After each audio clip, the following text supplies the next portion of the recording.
તો નડિયાદમાં English medium સ્કૂલના વાલીઓ સાથે સાયબર ફ્રોડની ઘટના બની હતી. પોલીસે આરોપી પ્રિતેશ પ્રજાપતિને દબોચી લીધો છે. આરોપીએ 10થી વધુ વાલીઓના ખાતામાંથી 50,000થી વધુની રકમ પડાવી લીધી હતી. આરોપી સ્કૂલના શિક્ષક કે પછી સંચાલક હોવાની ખોટી ઓળખ આપીને સાયબર ફ્રોડ આચરતો હતો.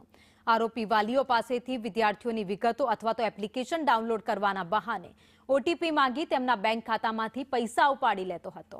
આરોપી સામે અમદાવાદ, રાજકોટ, જામનગર, મોરબી, વલસાડ, તલોદ અને અમરેલીમાં સાયબર ક્રાઇમ અને છેતરપિંડીના 15થી વધુ ગુના નોંધાયેલા છે.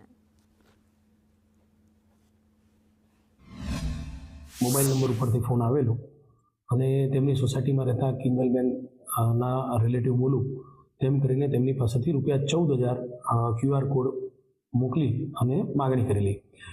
પ્રયાગભાઈએ આ બાબતે ખાતરી કરતા આ કિંજલબેનના કોઈ રિલેટિવ નહોતા, પરંતુ કોઈ ત્રાહિત વ્યક્તિએ એમના નામનો દુરુપયોગ કરી અને ફોનથી વોટ્સઅપ કોલથી આ રીતે વાત કરી અને પૈસા આ રીતે ઉપાડી લીધેલા.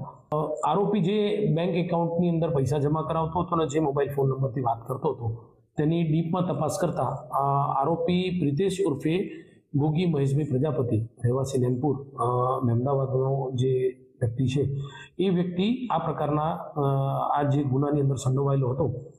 પોલીસે તેને અટકાયત કરેલી છે અને